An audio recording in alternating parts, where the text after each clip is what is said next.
Welcome to SEC Football Live here on the 440 Sports Network and that SEC podcast. His name is Michael Bratton. My name is Braden Gall, and we do appreciate you guys hanging out. The regular season, or I guess it is technically the regular season, is over. They used to count championship games as regular season and in the regular season statistics, but not anymore. SEC championship game is upon us. Georgia and Alabama. Mike, we got a lot to discuss today. We have two new coaches. We have a Heisman Trophy. We've got a bunch of coaches, I think, going into the hot seat next year. We've got some teams that need some congratulations, some fan bases that need talking off the ledge. There's a whole lot of stuff to do. How are you, man? Welcome back to Nashville, by the way. How are you? Yeah, doing good, man.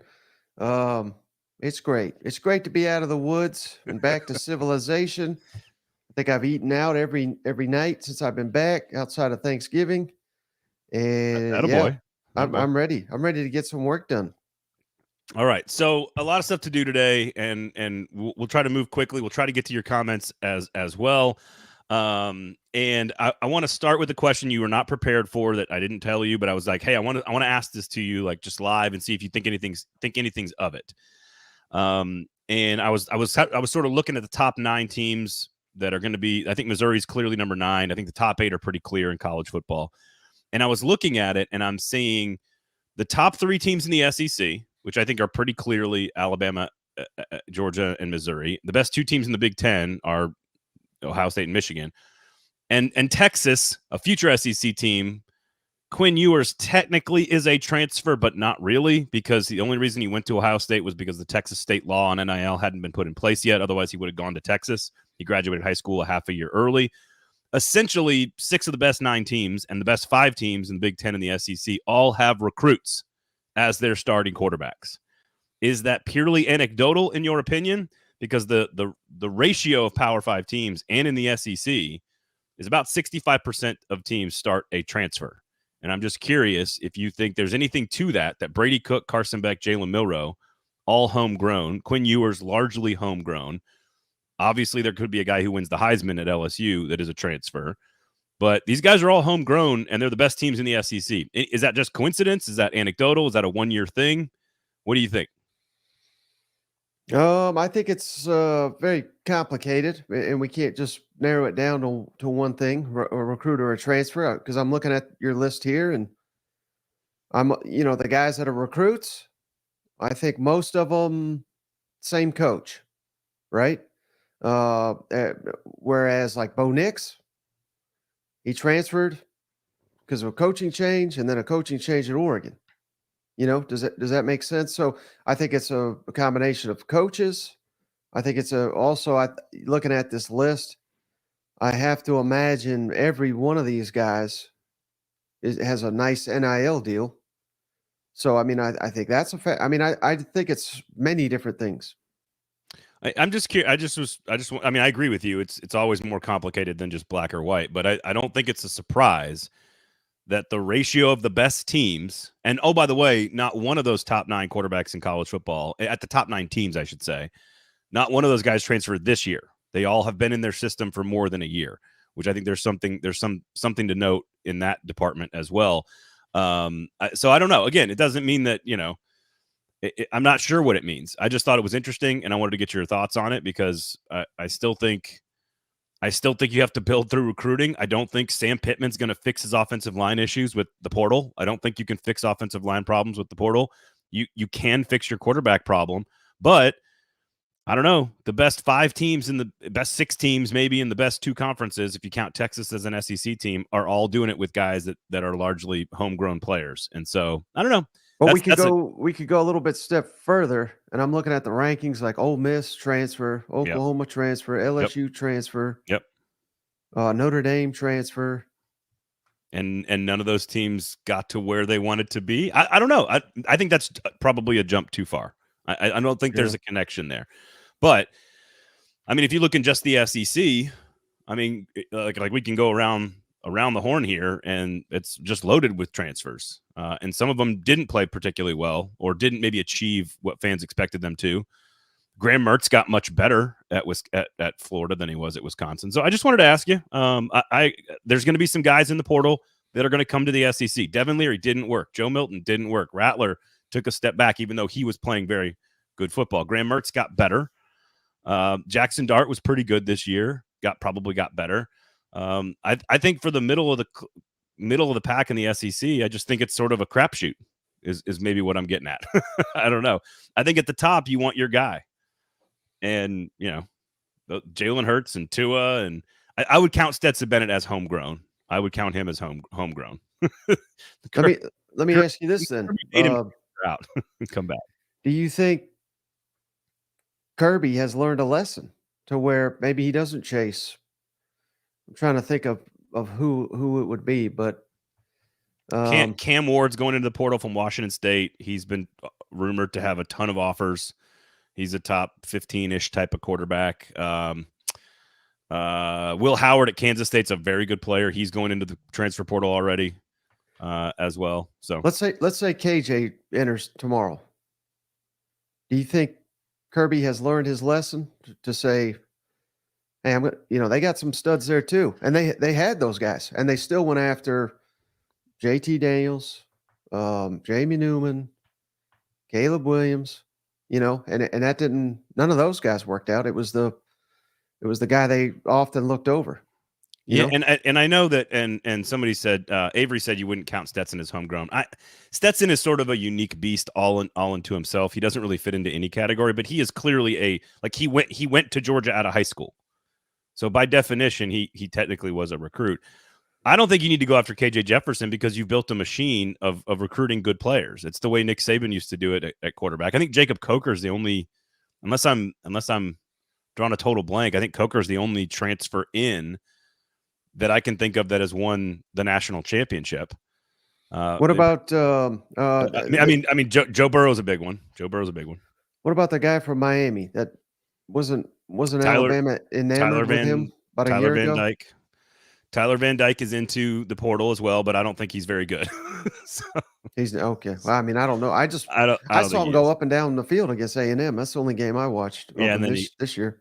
Miami people were very happy that he got benched later in the year. So if KJ goes into the portal, which I think is a possibility, that's also a big name that I would assume draws a lot of attention and financial incentive. Okay, so I just wanted to throw that out there. A lot of stuff to get to. Again, we're going to talk Mike Elko to Texas A&M, Jeff Lebby. Got a lot of stuff on Jeff Lebby. I am fascinated by Jeff Lebby to Mississippi State. Just as a college football fan, I can't wait to watch. I think there's some big picture conversations that need to happen around Tennessee. Hot seat in 2024 is absolutely loaded in this conference. But let's start with, first of all, I just want to I don't know what you guys were doing on Saturday afternoon, Saturday evening. I had my wife and I were on the couch with my 7-year-old daughter, and she got to stay up later than the 5-year-old to watch the end of the Iron Bowl. And we were kind of like, in delay, like watching it in kind of like a couple of minutes behind. Right. So I don't use Twitter anymore when I'm watching the games. I like to just kind of sit down and watch. And my 7-year-old's super into SEC football, so I'm indoctrinating her. But I fell off the couch laughing. I just fell off the couch. I was just laughing so hard. And that's all I could do when Isaiah Bond catches that pass in the back of the end zone and Jalen Milroe makes that play. And I'm just laughing. And my first thought is couldn't happen to a nicer guy, to Hugh Freeze. They called a timeout. To design a play in which you spy a quarterback from 31 yards away from the end zone. I don't understand that. And I thought Auburn was the better team, or at least earned their point total and the fact that they had the lead. But I don't know. Like, now the end of the montage no longer ends with the kick six. It ends with Gravedigger, man. And I could not. My daughter's like, why are you laughing? And I was like, I can't explain to you the entire intricacies and dynamics of the Hugh Freeze coaching career. I can't. Yeah, fourth and 25 was also Hugh Freeze. I kind of forgot about that. Oh, I know. It's the most Hugh Freeze thing of all. And it's Auburn fans. Look, they're going to be good. They're going to be better. And certainly they played their best 2 games in losses this year to Georgia and Alabama. But this is the same guy who would beat Alabama one week and then lose to Memphis the next week, right? Or like this is what Hugh Freeze is. Like, you got to be used to this and you got to be prepared for it. They're going to be good. They're going to be 8-9 win-ish good. I don't think that they're ever going to get past that. And I think they might have a couple 10-2 seasons, but they're going to have 10-2 seasons where they lose to like Mississippi State and Arkansas. You know what I mean? Man, we just got some devastating news in the comment. I'm sorry to hear that, Taylor. Man What lost happened? his job. He said we are his lone bright spot. Look, can we try to pick him up at all with Arkansas? What is Where did what that sorry, I didn't see that happen in the comments there, but can we well, give this that man sucks, Taylor. That one sucks, thing to dude. be excited about for Arkansas? We got to try to lift this man up. All right, all right, we're going to move our hot seat conversation right to the front. Here's the one thing I would say, Mike, about Sam Pittman. First of all, I think he got the extra year because he's a great guy. I think when you are good to people, you are given an extra chance. And maybe the fans don't like that. But here's what I would say. You know how much debate we have over coaches? You know, Mike, like, are we sure about this hire? We don't know about Jeff Lebby. We're not sure about Mike Elko. We think it's this. We're going to grade the hire. Oh, is Billy Napier on the hot seat? Like, I find it comforting to be in a situation, if I'm an Arkansas fan, that you just are going to know the answer. Does that sound weird? Like, they're either going to bounce back and be really good and you're going to enjoy your football team and you're going to get to know exactly that Sam Pittman is the right guy who can handle hiring a staff and rebuilding a roster and can manage a really complicated and deep SEC schedule, or you're not. Right. And to your point, I mean, and we all do this, so I'm not picking on Arkansas or anybody, but it's like, we got this pie in the sky. I mean, like A&M thought they were getting Ryan Day for a minute. You know what I mean? Like there's always that's ridiculous. There's this elite coach out there that's going to come in here and fix everything.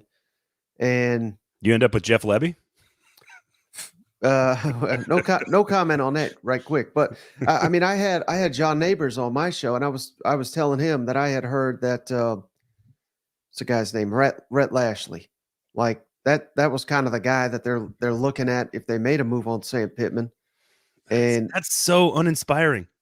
Right, but that's what I'm saying. Like that's who you're getting. You're not getting I don't know, insert a name here. I mean, not even Gus Malzahn, Dan Mullen, which I don't even know if retread is the way you want to go either. But I would take Gus Malzahn at Arkansas in 2 seconds, and I think he would do a pretty good job.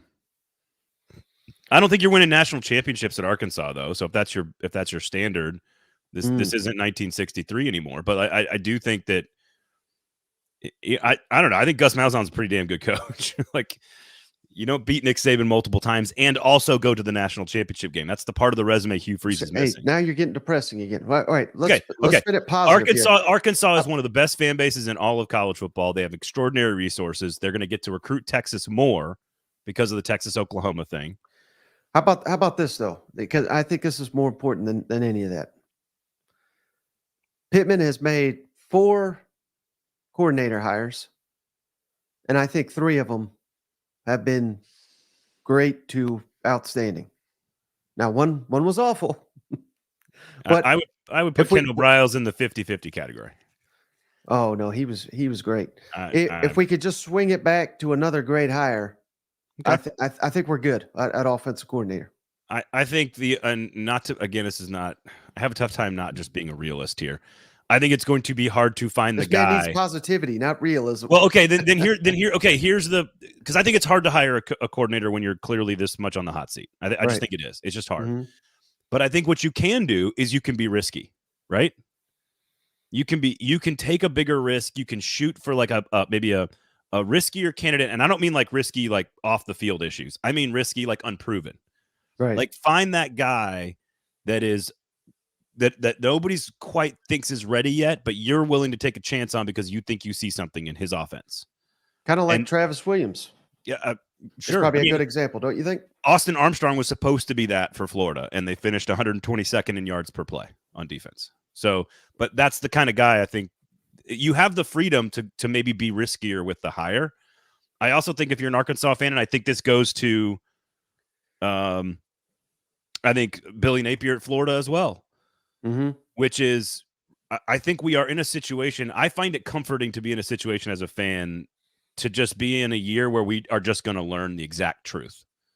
Like Florida's either going to win 7 or 8 games or 9 games, and it's going to be, oh yes, all the positive things you like about Billy Napier are real, or they're going to go 5-7 and 6-6 again, and you're going to be like, oh, all the negative things about Billy Napier are real. You know what I mean? Like you're Right. you're in a moment where it's definitive now. And I think at Arkansas, because you've kept him, it is definitive. And you haven't hired a guy that worked for Art Briles for 9 years, like Jeff Lebby. Mm-hmm.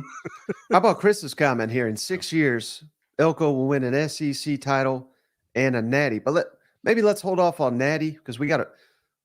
Got to win a division first.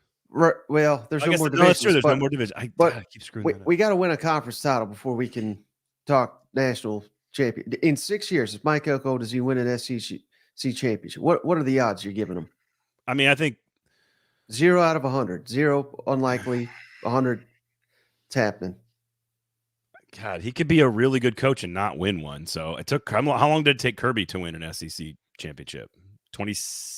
What was the first year he won the SEC title? Because he lost in 2017 in the playoff, but didn't he win? He beat Auburn in the SEC championship game. I feel like, right? Is that the? I feel like that's what it was. Yeah, I think he should. I think he should have one. I think he should have an SEC championship in the first 6 years because the A&M team is. This roster is one of the top 5 rosters in America going into next season. Wait, Kirby did it in year 2, didn't he? was 17 year 2? Yeah. Yeah, I mean, yeah. Michael says, yeah, they beat. That was a 2-loss Auburn team that won all those games. I listen. I think, I think he's got the roster to do it. If he's the real deal, I think he's competing for an SEC spot in the SEC championship game quickly. Mm-hmm. To me, it's more about are you competing for it? Like, are you close? That's more important to me. What's the number 0 out of 100 though that he wins? I give him an SEC championship. 60%, 65%. I don't know. 75. I 75%. So you like that? I mean, I like the hire a lot because it's different than anything they've done since like basically R.C. Slocum. And the pup agrees with I think what's interesting. Yes, and Bo points this out. They aren't hitting the portal right now. Evidence that A&M made the right hire. Also, it could be evidence that you wrote really good NIL contracts.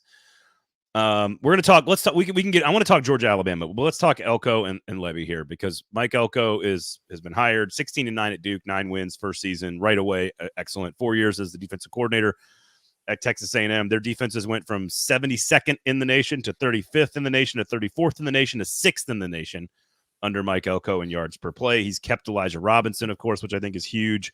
They've basically tried everything. They tried a former NFL coach. They tried a rising group of 5 coach. They tried a retread national championship coach. And now they just sort of hired a regular guy. And I think the regular guy is what they needed because here's the thing that I really like about the Elko hire. And number one, the stories you hear about how practice was different under Jimbo Fisher for the offense and for the defense. Like he's the complete opposite personality type of Jimbo Fisher. And he's extremely organized. The defenses at Duke, the culture building, like all that sort of stuff that you need to be good at. He's very, very good at. I think what's interesting about Elko, Mike, is you don't have to be an elite recruiter anymore in the highest levels of college football if you have an elite NIL structure and system, right? I think that's fair. And they clearly have that at A&M. But again, that's my least concern with. I don't care if they hired Art Briles. I think they'd be able to recruit really well. You know what I mean? Because it's A&M and all this. And I threw him out there because I think he's the worst example that you could hire of someone there's going to be backlash. But so talent's not going to be an issue. They've just had piss poor coaching.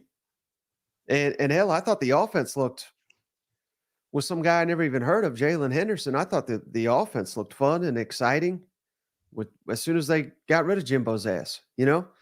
So, just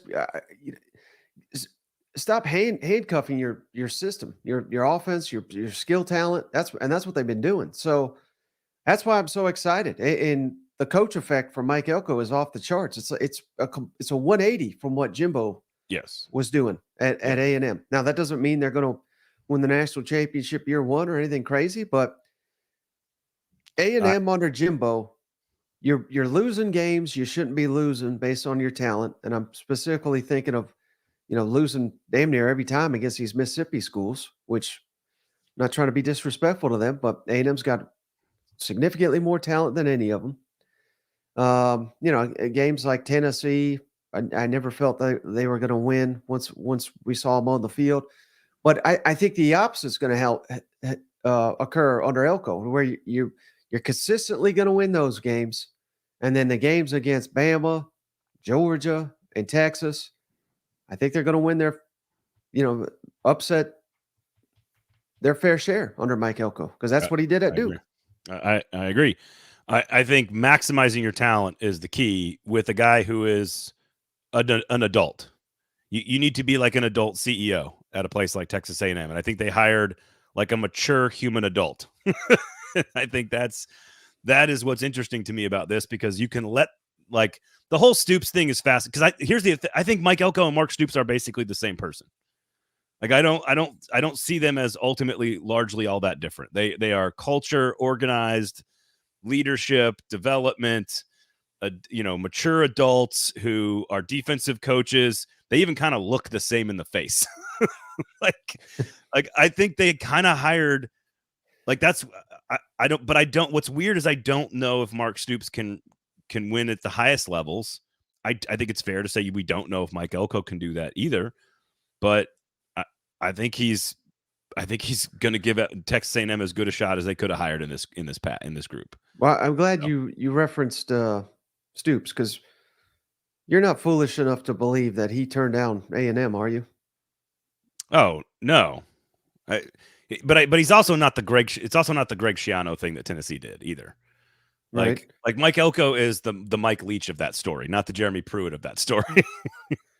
Right, but I heard it said perfectly. Mark Stoops got caught at the restaurant with his girlfriend.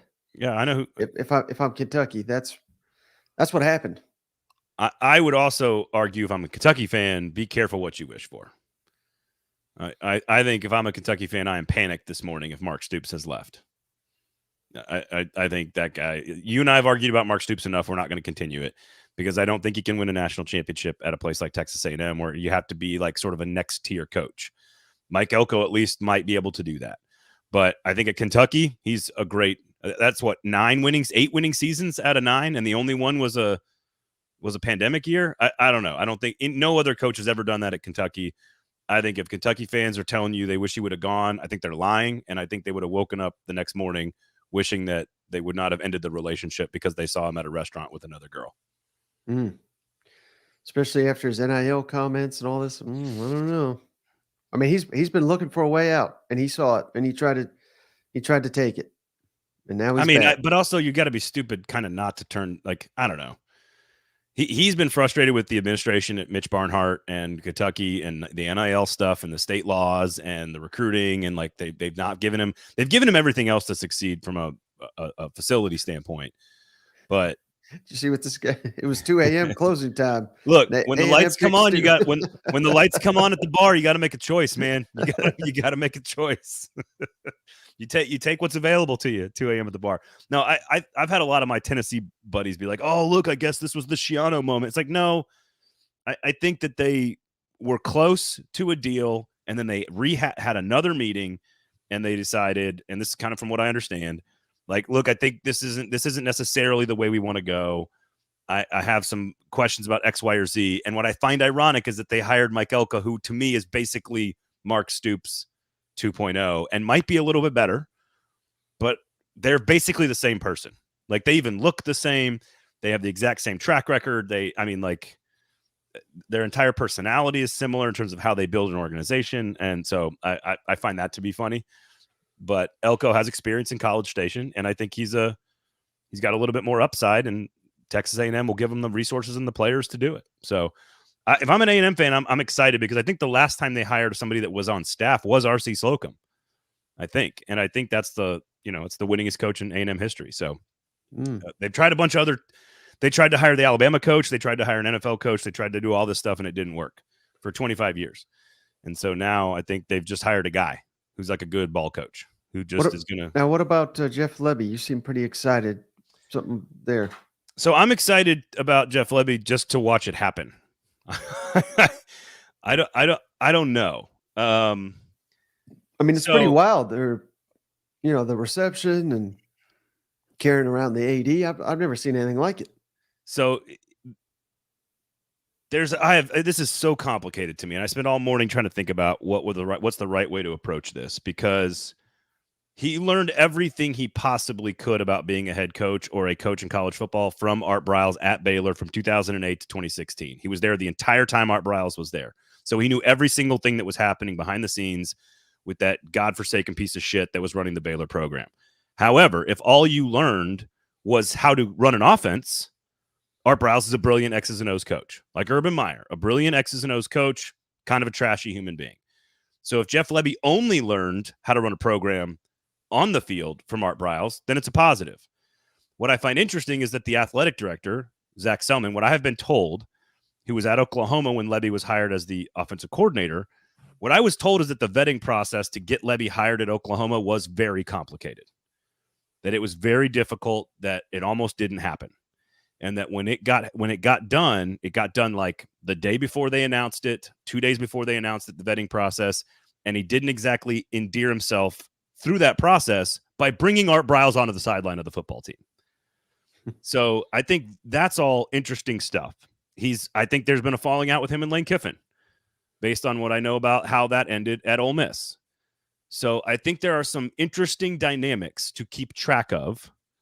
I think his offense is going to be pretty darn good. I mean, I don't think it's as unique as everyone thinks it is, because a lot of these teams in the SEC are running this offense now.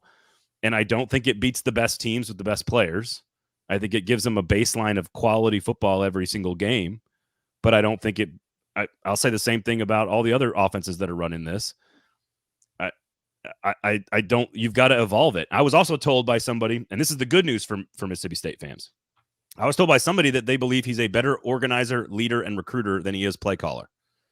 So if he decides to hand off play calling duties, which I think, how would anyone know that? Just people that are around him. So if you believe his, well, no, you can see how, like, he was big time responsible for the NIL stuff that happened at Oklahoma. So he's absolutely been an excellent recruiter. So we know that. That his leadership skills, that players love him, that people respond to him, around him, that all that stuff, like, that's sort of the organizational stuff that, as much as you can be as a coordinator, that is very positive when you talk to people that have worked around him and been around him. I'm curious if he hands off play calling duties, just like I'm curious who Mike Elko hires as a coordinator. I don't think it should be Bobby Petrino. I think Bobby Petrino is very good, but I think you need a clean break here if you're Mike Elko. I think if I'm Lebby, I don't want to be the guy calling the plays on offense. I think I want to hire a good coordinator. He's already come out and said he's calling plays. I know. I don't like that. I think that's dangerous. I think you're asking that's a lot of water to tread when you're trying to learn how to be a CEO at the same time. You know what I mean? Like Billy Napier. Mm-hmm. What do you always say about Billy Napier? He sucks. That it's just a lot to be the play caller and the head coach in the SEC. It's a lot. And if you're from what I've been told, very good organizationally, very good leadership, players respond to him, good recruiter, great at the NIL space at Oklahoma. If that's all true, then I would hire somebody to be the coordinator. I would hire a really, really good defensive coordinator. And then I think Mississippi State fans I think you should expect 8 to 9 wins. I think that is his upside if he does everything right. Yeah, I'm a little concerned about the defense too, because the places running that offense, they have pretty average to below average defenses. And I think at least what he's inheriting, he'll have by far the worst defensive talent of any of the teams that are running that scheme. So it's hard to attract a good defensive coordinator to pair up with that scheme. It is. So that's a concern. And Mississippi State's always prided itself on the defense. Eric, I don't know. I agree with you. Eric, what does this mean? Enough with this transitive property arguments. They are circular and never ending and prove nothing. I'm not sure what that, I'd like a little bit more clarity on that, Eric, from what you mean by that. They're arguing about Missouri, Ole Miss, and who would win. Okay. Missouri's better. Ole Miss is but also Ole Miss is damn good. So they're both great. I think you used the phrase on your show today, like home run or total failure for Jeff Lebby. My issue with that is how do you define that at Mississippi State? I think a home run at Mississippi State is 8 or 9 wins and like a really entertaining offense. I think what Dan Mullen did and Mike Leach, I think those are offensive minds that created really interesting and fun teams to watch. But like, you're probably never going to get. I don't know if you can ever get better than like 9-4 or 8-4 or 9-3 or 10-10. I mean, I think a home run at Mississippi State is having a winning record over Lane Kiffin. Let's start there. Sure, that would be one, and then being competitive in damn near every SEC game. It doesn't mean winning them all, but being competitive. We got to stop with these. When Alabama and Georgia plays them, it's like they're playing Vanderbilt. We can't ever have that, and upsetting at least one upset every year in conference play, and winning your non-conference. I think that's a home run at Mississippi State, if that makes sense. It does. I think that's what Mark Stoops has done at Kentucky, but I think that makes sense. He never upsets anybody worth a shit. I just beat a top 10 team, but that's okay. I think what's interesting about Lebby, when you talk about all the Baylor stuff and the vetting process and the fact that this could also go the other direction in a very positive way for Mississippi State. Number one, fans don't give a shit if you win. So they don't care. And unfortunately, they don't care if whatever you did or didn't cover up at Baylor, nobody cares, unfortunately, if you're a winner. So if you're winning big, nobody cares. But I think the real interesting thing is that if Zach Selman, the athletic director, was a huge part of the vetting process to get him hired at Oklahoma, which he was, like, part of the response I've gotten from the industry is, man, they're surprised they hired him because the vetting process was so difficult at Oklahoma. But doesn't that mean he also knows everything there is to know? And he's fine with signing off on hiring him and putting his job on the line to hire Jeff Lebby. So I find it to be just utterly fascinating from a bunch of different standards. Like, he's a good recruiter. He's got a decent offense. I think there is a ceiling at Mississippi State with him. But what's going to be really fun is Egg Bowl trash talk on Twitter. What happens if they win like 4 games next year? I mean, hell, we just gave the last guy 10 games and his ass was gone.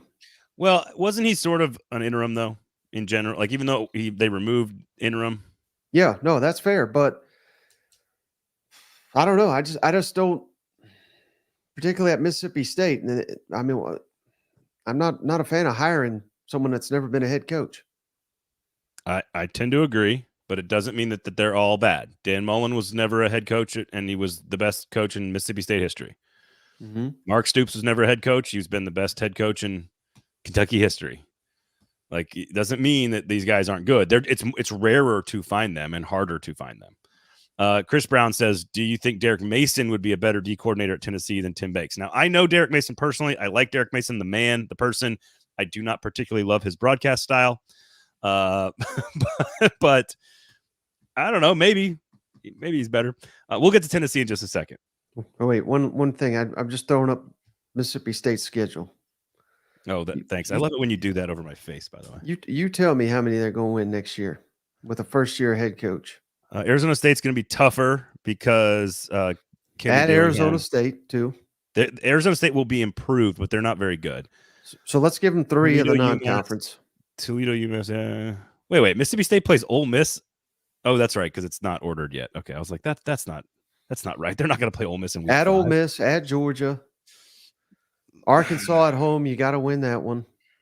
Florida at home. You just hope Billy Napier's fired by then. Maybe you'll beat the interim. They play at Texas. Mizzou at home. Man. A&M at home. At Tennessee. At Texas. I mean, 6-6 would be a hugely successful year in year 1. But I mean, we would have said the exact same thing about Shane Beamer though in year 1 at South Carolina, and then he went and kind of overachieved. So, yeah, Pittman, but yeah, Pittman was never a head coach, and he was there. Oh wait, never mind. I like that. No, there's a lot more examples of guys failing. I just think, I don't know. There are, we mentioned it. John Summerall at Troy, Kane Womack at South Alabama, Willie Fritz, Jamie Chadwell. There's lots of guys who have been head coaches that could have done it. And they went with Zach Selman, hired a guy he knows. This is very Danny White hiring Josh Heupel. This is this is the guy I used to work with, and I know him really well, so I'm going to bring him with me. And that is what this is. And it could be really excellent. I think it's going to be fascinating to track no matter what. That's what I find interesting. It could all blow up in their face. It could be Baylor's scandal, offense too not good enough, nope, can't hire a coordinator, no organizational skills, no experience. Could all explode in their face. Or really interesting offense, good organizational guy, good leader, good recruiter, maximizes NIL, and fans don't give a shit about what he did or didn't do at Baylor. So I think it's fascinating no matter what. Yeah. Okay. You want to move on to the hot seat in 2024? Fire everybody. Yeah. What number does Sam Pittman need to get to keep his job in your mind? 6-6. They keep him around if he goes 6-6 next year? Probably, yeah. Because again, go check out interview with John Neighbors. But he said they're going to be an underdog in every game. So, well, he said every G5 game. So, I mean, that would be like 5 upsets. 4 or 5 upsets. Yeah, I think you'd keep him at that. Okay. Clark Lee. How many games? Clearly a step back for Vanderbilt. They have a lot bigger view of athletics. They're finally investing in football for the first time in like 50 years. Mm-hmm. Do you think Clark Lee is in danger next year? Does he need a couple of SEC wins to keep his job? Bounce back to 5 wins? We have to at least win 1 conference game. You know what I mean? We can't be shut out again. Yeah, and they've had 2 more quarterbacks enter the portal. Yeah, they've got a lot of guys going in and out of the portal for Vanderbilt. Now, don't you think that? And maybe I'm wrong here, but credit Stephen Lasson for educating me on this. But these guys in the Ivy League or whatever, they run out of eligibility. I mean, it'd be kind of sad if they had an Ivy League roster, but some of those guys maybe want to test themselves at the SEC, like go get the best Ivy League quarterback. And well, their general manager is a former Yale safety and a friend of mine. he's got to know that league. There's got to be some players out there. Think Barton could call up his buddies in the Ivy League and find out. Oh man, Shane Beamer is fascinating to me because he overachieved early, victim of his own success. I think this year they actually hit where I thought they would hit, but you talk about like the thing that I like about Shane Beamer is it's sort of like I need to combine Shane Beamer and Billy Napier into one human. Like Shane Beamer feels like a really good in-game manager. And part of the reason they won those 2 seasons and had wins was that he managed games really well, made good decisions, good special teams, etc. But I all the other stuff, like where's the development? Where's the coaching hires? Where's the I thought he's supposed to be a recruiting wizard. I mean, at least Billy Napier's the one who's doing the recruiting wizardry and developing a quarterback. And I thought South Carolina I thought they were doing well in recruiting. Are they not? I'm just saying in general, like I feel like they got a top 20 class. Come on now. That's like every other South Carolina coach. They finished 11th in the SEC in recruiting. Yeah, I mean it's tough. It's a tough league. They got the best quarterback upcoming. That's what I keep hearing. Sellers. I mean, there's a chance. I mean, so does Tennessee with Nico, and so does Florida with their 2 guys, and right. Everybody's got that guy. At least they think. I don't know what Shane Beamer does. If they go 6-6, is he fine next year? South Carolina fans, I hesitate to say at times irrational, maybe. Mm-hmm. No, I think he's fine as long as he gets back to a bowl game. Okay. Billy Napier, what's the number? 7? Sadly, I think it's about the same. If he makes a bowl game. Winning, I think if he has a winning record, that he's absolutely back. And he recruits another top 10 class. But if they go 5-7, he's out. And this is what I think should be refreshing to people at Arkansas and South Carolina and Florida. It's like if your guy doesn't do it next year, you have your answer. You don't need to stress about it. Right? Remember when Florida had standards? Remember that time? Because it's been a while, I guess.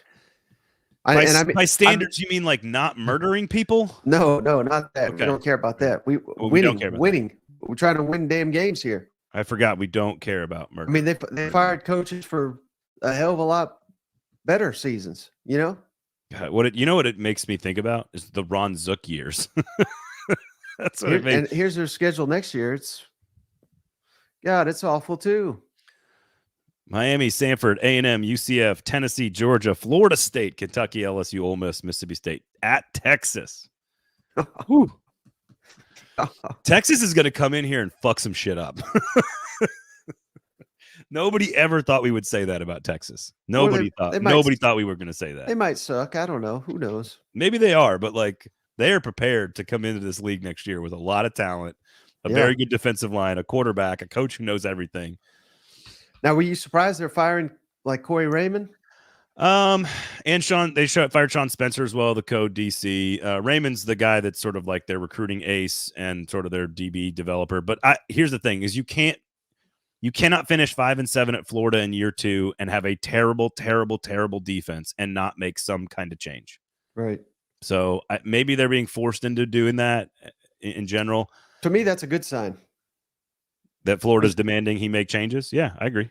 Because Billy or whoever's saying this, that's not acceptable. You know, I agree. The Florida defensively should never be bad. They should never be bad. And not only were they bad, they were awful. Yeah, they were terrible. And again, you hired the youngest coordinator. You know, you tied your future to Austin Armstrong. So while they had a couple of, there's some things that he did better. He created more pressure. They were more aggressive, better at getting to the quarterback. I will say this about their 5-game losing streak, though. I mean, they are like a play or two away from being like a 7-5 team with like 2 really good wins and a dominating win over an arch rival in Tennessee. So Florida's utterly difficult to evaluate. Clear development of the quarterback, clearly developed a quarterback. The offense is solid. They're recruiting like crazy, but defense is terrible, and they still make stupid mistakes during the games. That's the part that bothers me, is the stupid mistakes during the games. That's my issue. I mean, it's pretty normal to spit on someone, and it's like throwing the shoe. It's like the Muschamp shoe throw. You know what I mean? No, that was Mullen. That was Mullen? That was Dan Mullen. My bad. Yeah, I get all the McElwain, Mullen, and Muschamp years confused. Yeah, that was. Well, I thought we were done with that when we made changes. You know, guys with the same number going on the field in week 1, and then look, I shout out Jimbo for tuning in. He's got time. He'll bring it back. Jimbo Fisher says he'll bring Florida back to prominence. Yeah, let's make sure that people listening on the podcast understand. It's Jimbo Fisher commenting on the show. I'll bring Florida back to prominence. He will bring them back some players. Yep. You want to hire Jimbo to recruit for a couple of years? Probably bring you back some real dudes. There's no question there. No, I find the Napier thing to be fascinating as well. But again, if you're a Florida fan, like, you're gonna know you've reached the point of the tenure where you don't have to have these debates on like sports talk radio, and you don't have to have hot takes about the coach. It's like we're all going to know if Sam Pittman's the answer, if Billy Napier's the answer, and we're all going to know if Shane Beamer's the answer. We're all going to know. It'll just happen right in front of us. So, all right. But here's what I will say. We came into this year with not a lot of talk about the hot seat. Everybody seems sort of stable and blah, blah, blah, blah. Like, we didn't really exactly know how Zach Arnett was viewed. We know the Fisher stuff was always there, but this year I think you're walking into a season where there's a lot of pressure on a lot of coaches. I think it's different next year. So, is there anything to be said for, and you would know better than I, because I don't follow these teams, but is there anything to be said for teams like Florida State and Michigan? And I'm sure there are other examples that their coaches were on the hot seat and certainly could have understood moves being made, yet they stuck with those guys and they're having career seasons. I realize Michigan, they went to the playoff last year too, so maybe it's not quite a career, but 2 years in a row. Yeah, but I mean, would they have done that if they turned around and hired, I don't know, Mark Stoops after a 10-win?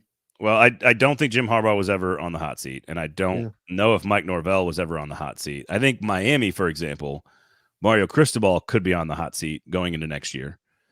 He needs to prove that he knows when to take a fucking knee.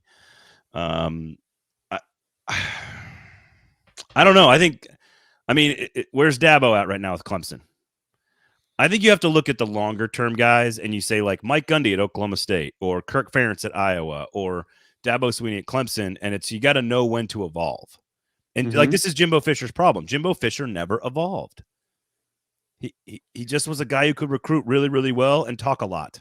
He never evolved beyond any of that and grew into a more mature CEO and leader. And he never did it. Like Mike Gundy, Dabo Swinney, Kirk Ferentz, these guys have been around for 20 years. Like they've got to figure out ways to evolve. The beauty of Nick Saban is that he constantly evolves, constantly tries to change the rules of the game, evolves. Wants the game to be slower. Everyone says no. He says, fine, we'll go faster and we'll beat your ass that way. Like, or maybe a better example for our audience, Drink. I mean, people, they have all forgotten that they wanted his ass fired. Well, Stoops is exactly the same. 2-10, 5-7, 5-7. Patience and investment. I think patience and investment works at places like Missouri and Kentucky. So isn't that the same deal at South Carolina? And we're kind of questioning whether I think that's a fair comparison. No, I think you're right. I think you're right. Patience and investment is the way to go at South Carolina. I agree. Not at Florida, but at South Carolina. And not at A&M. Maybe Vanderbilt. But I mean, it's been pretty awful. But extra patience and extra investment, or just any investment at all, which apparently they have done now. Right. Because I mean, let's say they turn around and hire. I mean, I don't have a clue, but let's say they turn around and hire Dow Loggins at Vanderbilt. You know what I mean? Like, is it going to be any better? No, it's not. That's the correct answer. You know? Yeah. No, I think you're right. I think that's a fair. I think Missouri with Drinkwitz and Stoops with Kentucky, their first 3 years are very similar. We think we're this, but we're not really sure. And both athletic directors, both organizations decided to stay patient and invest in their guys, and it paid off in year 4 for both of them. So I absolutely can see that. I think that's the right approach for Shane Beamer for sure. I totally agree with that. I agree with you there. And I think you need to do that now with Jeff Lebby. And maybe this is your point about Sam Pittman, right? Like this is maybe the patience and the investment for Sam Pittman is what works. But we'll find out next year because Drinkwitz proved it, right? 10 wins. Mark Stoops proved it in year 4 when they started winning games. Like Shane Beamer's got to prove it now, but I agree with you. Patience and investment is very underrated at programs like that. All right. Georgia, Alabama. The point spread opened at 3.5. It's now up to 6 at time of taping on Tuesday. I want you to tell me what the biggest weakness is for each team and how the other team can exploit that weakness. Because I have my own opinions, but I want to hear yours first. Damn it. Just stealing my own questions here. All right. Well, you can ask me once you're done answering. It's fine. Yeah, I don't know. I'm trying to think. Biggest weakness is hell, I don't see many weaknesses for Georgia, to be honest with you. Both of them. Now, maybe they got caught looking ahead, but both of them you could kind of run on them more than I would think you could. Hell, I was surprised Auburn went. I wouldn't say went up and down the field on Alabama, but they kind of did with no passing threat whatsoever. So that was alarming. We've kind of seen some of the similar things with Georgia Tech and Mizzou and hell Tennessee for one play of the game. I mean, you can run on Georgia too. So I don't think you can run. I don't think you can run on Georgia in the traditional sense. I think Cody Schrader's really the only one who did that all year. But here's what I will say, and this is going to. Tech ran on them just last week. I'm going to point that out in just a second. Peyton Thorne, 12 carries, 92 yards rushing for Auburn against Georgia. What position does he play? He's a quarterback, I believe. Brady Cook was sacked 3 times for 18 yards for Missouri, which means he had 7 carries for 57 yards rushing. What position does he play for Missouri? I think he quarterback, if I was paying attention. Haynes King, quarterback at Georgia Tech, to your point, had 8 carries for 42 yards and 2 touchdowns rushing. What position does he play? Quarterback. There you go. Jackson Dart, 6 carries, 37 yards rushing What position does he play for Ole Miss? Now that game was out of hand, but what position? He's kind of a fullback, but quarterback. Definitely. He's definitely I think he's a pogue, not a kook, but whatever. Ultimately, you see my point. I think the weakness for Georgia, if there is one, because I don't think there is one, is what Milroe does better than everybody else. And that would be my area of concern if I'm Georgia, is the play breaking down and Jalen Milroe making plays with his legs. I think my concern for Alabama, do you have one? What's your concern for Alabama here? Concern for Alabama. I think of the two teams, I think they significantly don't have near as good weapons as Georgia has, like a collection of weapons. I don't think they do compared to Georgia.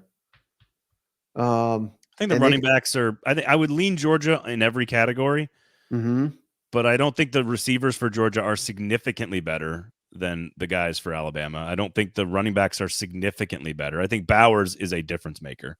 That's for sure. But I think Milroe's legs are a totally different thing than Beck brings to the table. Although Beck is more athletic than people think.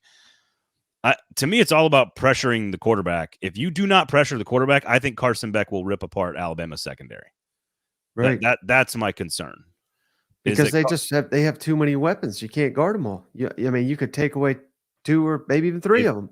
This is the way I think of Georgia's offense, and I don't know like how else to explain it. And I don't see it anywhere else in college football. It is an NFL offense. Yeah. It is an NFL offense with an NFL-style quarterback, with NFL-style weapons, running an NFL-style scheme that is modern, progressive, balanced. It's, to me, if you do not get Carson Beck off the spot and pressure him now, Alabama top 10 in the country in pressuring the quarterback, creating sacks. Georgia actually not nearly as good at creating sacks. I think they're 67th in the nation in sacks. So Alabama much better at pressuring the quarterback. But if Carson Beck has time to throw in the secondary, Alabama's toast. Now, how about this? Because I guess we're just going to steal my questions from other interviews. But which coordinator is going to get the most heat on Saturday night? Mike Bobo or Tommy Rees? Well, whichever one loses.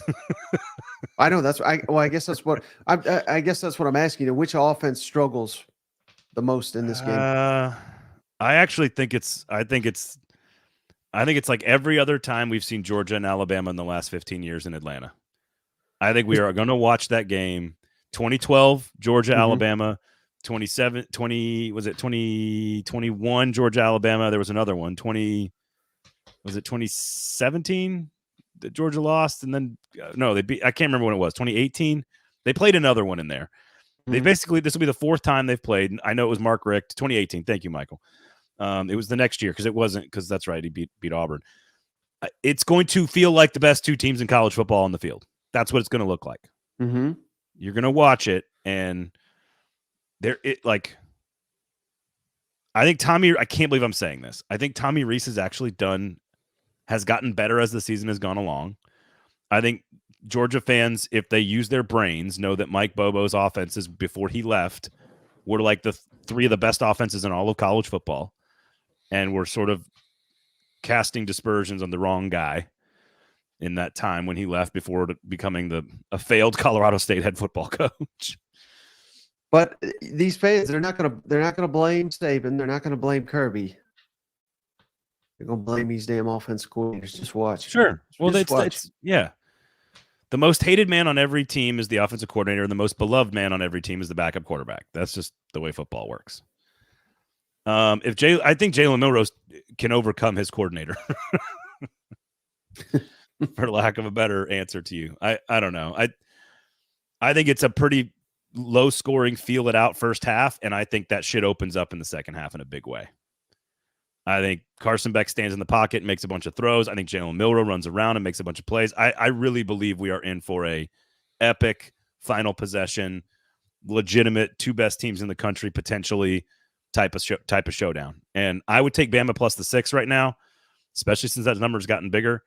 I'd pick Georgia to win, but if I'm gambling, I'd take Bama in the points. I just think we are in for a a real big time, historically great football game, and I hope that's the case because both teams I think were looking ahead a little bit last week. Let's say Alabama wins in overtime, or by a last second field goal or something like that. Should they both go to the playoff? I believe they should. I don't think the committee may do that depending on what happens. Like I don't think Washington's a top 4 team. They'll need help basically. Is yeah, what I think saying? Washington loses. I think Washington gets beat by Oregon. Even if it's clear as day, these are the two best teams. It could be as clear as day to you and I, but I don't know, man. I mean, I don't know how you leave. Here's the thing I don't understand about the anti-Alabama rankings, because I think Alabama's been underrated the entire year by the rankings. They have the best resume of almost anybody. Like, they have one of the best resumes in all of college football. A dominating win over a top 20 Tennessee, a dominating win over a top 10 Ole Miss, a dominating win over who am I now? I'm forgetting. Oh, they beat LSU by multiple scores in the fourth quarter. Like, they have a better resume than almost anybody.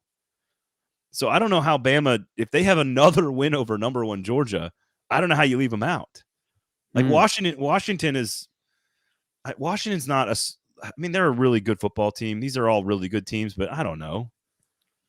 So I honestly, if you want chaos, you're rooting for Bama, but I don't know. Texas could lose. That means they're out. Florida State could lose. That means they're out. Washington loses, they're out, but then Oregon probably gets in. So I don't know. I honestly don't know what the committee's going to do. This is the most chaotic final week of the regular season I can ever remember, going into the championship Saturday, and rankings. So yeah, I don't know what to expect. I don't know. You cannot leave Georgia out at this point. I got into a bunch of debates with my friends about Georgia versus Texas and Georgia versus Florida State if they lose. And I'm like, Georgia's clearly the best team in America right now. Like, a loss to a top 10 Alabama close. Why does that take them out of the playoff when all these other teams have just as many quote unquote bad performances? I don't know. I got a hot take here. Georgia wins big. Makes it easier for the committee. They don't make the playoff because we gotta for overall fairness, we want a legitimate college football playoff, and the Georgia Bulldogs go on to the NFL playoff, and they'll probably win it. I don't even know how to respond to that. No, there is no college football team that would ever win. There's no college football team. Have you seen Georgia 29 in a row? Come on now. But we'll get to Michael Kelly's comment in just a second, because I think it's a great comment, actually, and I find it to be utterly fascinating. I think the best. Which is the best Georgia team, last year or the year before? Which one was better? The year before? 2 years ago? Better defense. I think better overall team last year. I kind of agree with that. Whoever the best football team is in the history of college football, 2001 Miami maybe might be the best team I've ever seen. They would go 0-16 in the NFL. I know. All right, because here's what I really think. I want to answer his question about. Okay. He says, Braden, a few weeks ago you said everyone would be cheering for Bama in this game. Do you still feel that way? I think for some reason, not Auburn people. I think the playoff dynamic has changed how people will root for it. Like, if I'm a Michigan fan or an Ohio State fan or an Oregon or Pac-12 fan, you want Alabama to lose now because I think you want it to be clean and easy, and there only to be one viable option from the SEC. So I think there's like playoff rooting interests, and then I think there is like, who do I just like? And maybe I was dead wrong about that. And then everybody's just like, nope, I see that script A and I can't do anything but hate it. But like, I don't know. Like, if Georgia wins, how many have they got? 29 in a row? Yes, first sir. Team SEC record. First team in SEC history to go 8-0 3 straight years. That's going to be pretty easily hateable eventually, if it's not already there. I think I don't know if this is really that great of a comment, but this is my thoughts on the game. I love it when you say that before you say things. It's like Alabama barely wins or Georgia blows them out. I think those are the only two possibilities.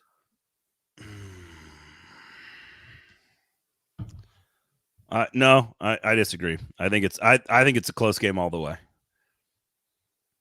I don't. Nick Saban is the greatest halftime adjuster we've ever seen. His teams were unbelievably good in the second half this year. Mm-hmm.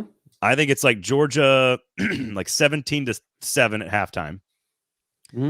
Alabama makes some adjustments. Jalen Milroe makes some plays, and it is a back and forth game in the entire second half. And whoever has the ball last might win. The key is if you can envision Carson Beck standing upright in the pocket for the majority of the game, Georgia will win.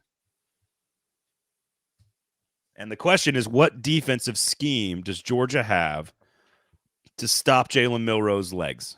That's ultimately what matters. And don't ask Auburn to do it.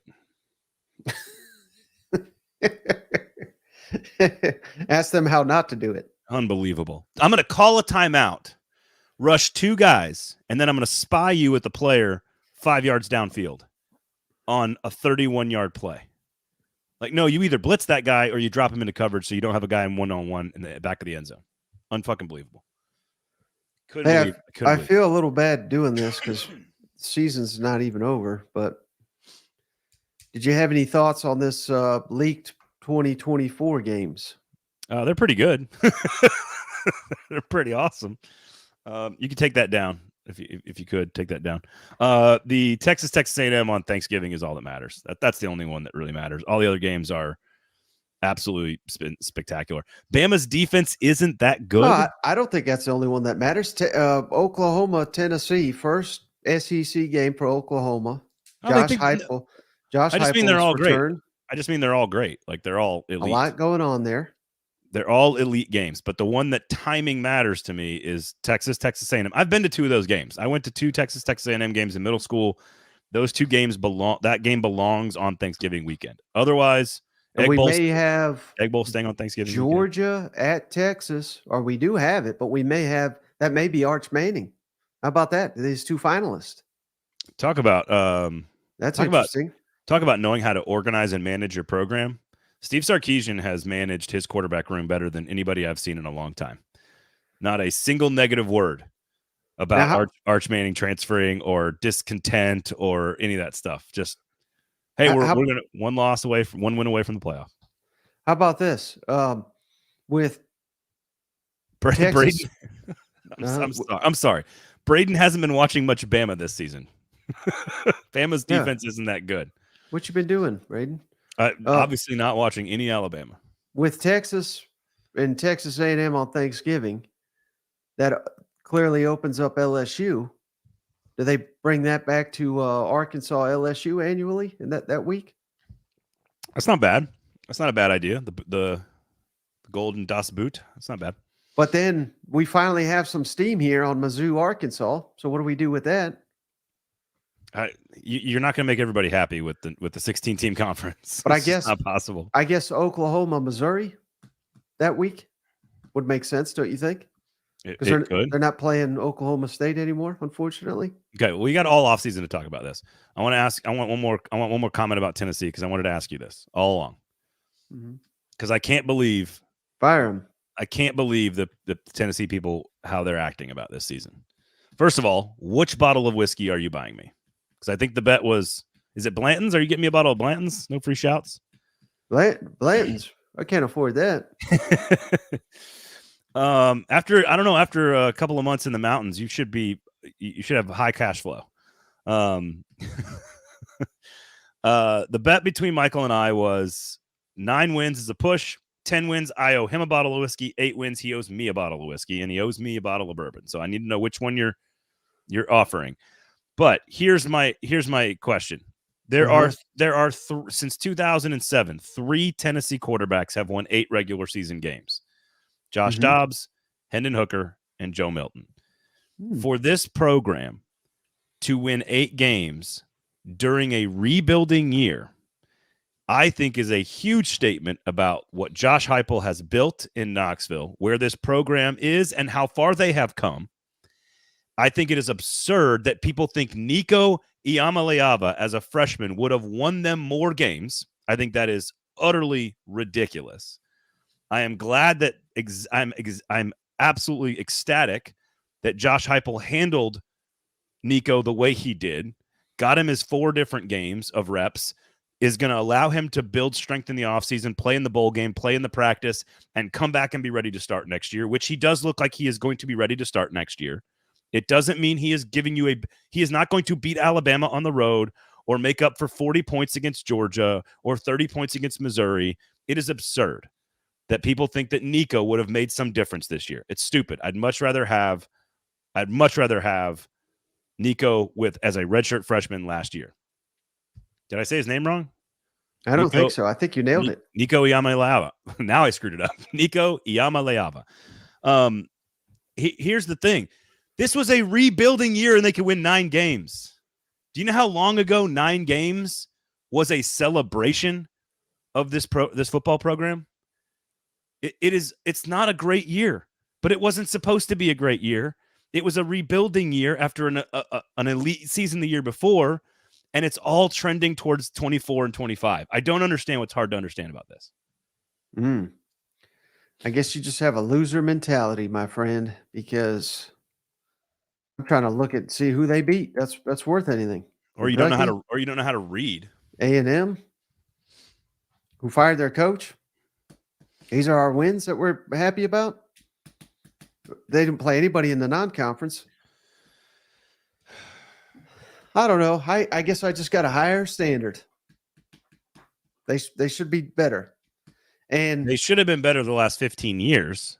But a bunch of dumb decisions screwed up the program. The coach they have now is supposed to be an offensive mastermind here. And had he masterminded again, maybe would have got more than 7 against Missouri and 10 on Georgia, 16 on Florida, 20 on Alabama. That you basically had I think you had all that the first half. The Florida game is a huge disappointment that I put on Josh Heupel and the offense. The Missouri game is more about Missouri being better, and because Drink has had an extra year, 2 extra years to recruit, or an extra year to recruit. That won't happen next year. He doesn't have that excuse. That game's going to be at home, and he will have built the entire roster. I think it's fair to ask questions about Tim Banks, but I think those are the exact same questions I had when they hired him. I think the talent needs to continue to get better, but this was a quote-unquote down year, a rebuilding year, and they're going to win. Potentially, they're going to shoot for 9 wins. And as I've already said, only 2 other quarterbacks since 2007, that's 16 years, have won 8 regular season games for Tennessee, and his name's Josh Dobbs and Hendon Hooker. Joe Milton is the third.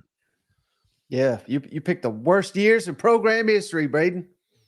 That's what Josh Heupel was building out of, though. That's just a fact.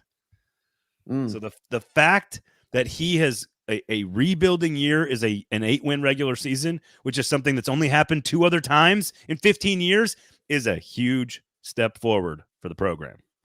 I don't understand why that's hard to understand. Next year, pressure. Real pressure next year. Real pressure. Loser mentality. Loser mentality. No, I mean, that's fair points, but goddamn right, they're fair points. It's just facts. I don't think this season is anything to be celebrated. I didn't say you should celebrate this season. I didn't say you should celebrate. I said you should have some perspective and context about where this program is coming from and where it's going to. I mean, to go from 50 points per game to 34. Oh, they don't play next year? Holy shit, I'm going to have to get used to this. Eric just said Braden, Tennessee, and Mizzou don't play at 24. Oh, man, I'm going to have to get used to just automatically memorizing the schedules. That's going to be so much more complicated. I'm ready for it, though. Yeah, I mean, I didn't think this was a rebuild year. Yes, it was. Yes, it was. Yes, it was. Their over-under was 9.5. I bet you a bottle of whiskey they would go 8-4. This was a second-place team, best-case scenario, with a quarterback who was a bridge quarterback. They lost an all-pro, an all-rookie of the year caliber left tackle, 2 NFL receivers. Their defensive depth chart is still nowhere near as good as Georgia and Alabama's. They were always going to lose those 2 games. They screwed up against Florida, and they're 1 play away from having a 9-3 season last year. They were ahead of schedule last year. They were on schedule this year. Next year is the pressure year. Next year is pressure to take a step forward. You have to be better than 8-4 next year. That is the expectation. And the schedule gets harder probably, right? So I'm sure, yeah. I can't At remember if they Oklahoma. at Oklahoma. Old Josh Heupel. That you don't want to talk about it, but I love all these people telling me how I got it right. I think I actually, here's the thing. If I'm a Tennessee fan, a couple extra pounds, some extra pork chops, some bowl practices, some reps in the bowl game, spring practice. I think from what I have seen so far and who I've talked to, I think you can allow yourself to get excited about what he could be next season. I think that's okay. His arm is clearly better than Joe Milton's, but it's not there yet. He needs a whole offseason of development. But man, I think it's okay to get excited about it. I'm a little concerned that Heupel keeps hiring all these buddies. Well, that'd be the big red flag for me. That's every industry in all of American society, Mike.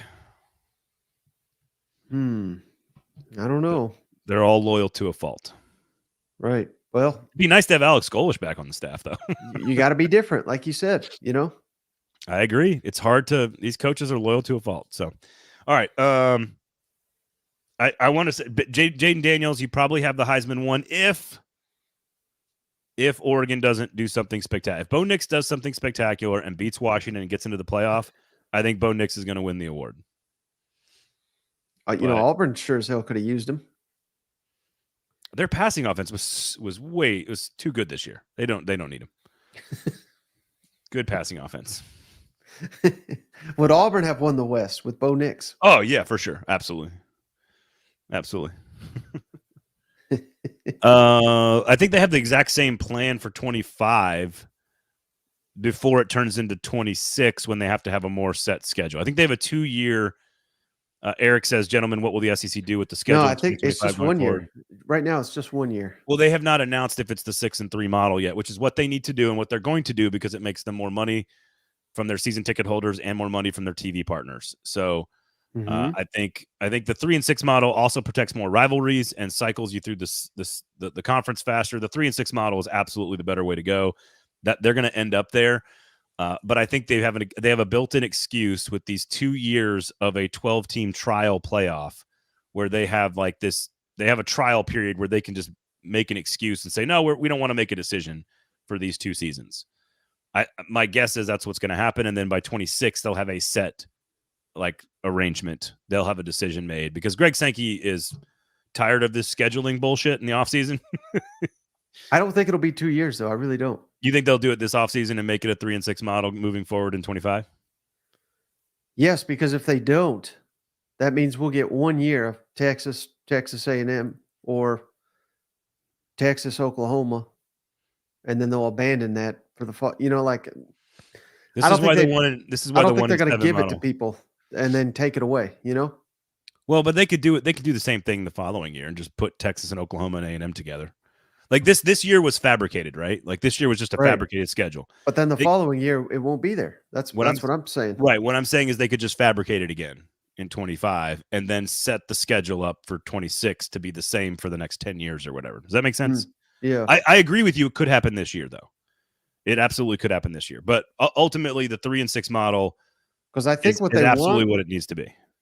I think they want to show how the ratings for all these damn games that I just threw up. I know. And then they'll get their That's money they want. Now you're just parroting Feinbaum. Well, yeah, he's the one that told me.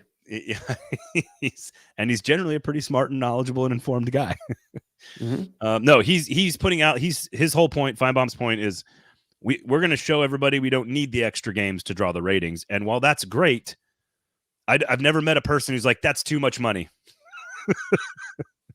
Never met someone who said to somebody who was giving them money, no, that's enough. Stop giving me more money. Because if you add an extra game, you make more money. So, yep. You also protect more rivalries, which also is a pretty important thing to most of us who love the sport. So, 3-6 is coming. All they got to do is just pay off Mark Stoops and a couple other ADs to make sure they vote yes. Mark Stoops. Because Auburn basically bailed on that vote, if you remember, right? Nick Saban's like, no, I don't want to play a tougher schedule. Oh well. Whatever happened to that guy? Yeah, whatever happened to that guy? He's one game away from the playoff. All right, Mike, always a pleasure, my man. Congrats to A&M. I guess congrats to Mississippi State on getting their coaches.